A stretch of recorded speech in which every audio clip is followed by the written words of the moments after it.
నేను డాక్టర్ మోనికా అండి, పల్మనాలజిస్ట్. అందరికీ పీడియాట్రిక్ వ్యాక్సినేషన్ షెడ్యూల్ గురించి ఐడియా ఉంది. అడల్ట్ వ్యాక్సిన్స్ కూడా ఈక్వల్లీ అంతే ఇంపార్టెంట్. అడల్ట్ వ్యాక్సిన్స్లో మనకి డిఫరెంట్ టైప్స్ ఆఫ్ వ్యాక్సిన్స్ ఉంటాయండి. Based on different schedules available ఉన్నాయి మనకి.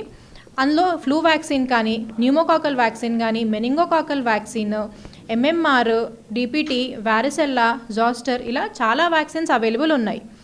అడల్ట్ వ్యాక్సిన్స్ గినక తీసుకుంటే చాలా రకాల ప్రయోజనాలు ఉన్నాయి. ఒకటి, ఆస్తమా సివియారిటీ. చాలామంది ఇన్ఫెక్షన్ వల్ల ఆస్తమా అనేది ఎక్కువ అవుతుంది.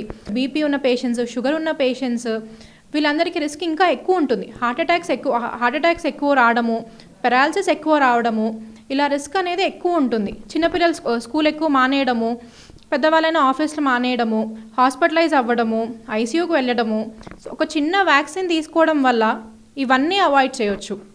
సో వ్యాక్సిన్స్ అనేది కంపల్సరీగా వ్యాక్సిన్స్ అనేది తీసుకోవాలి.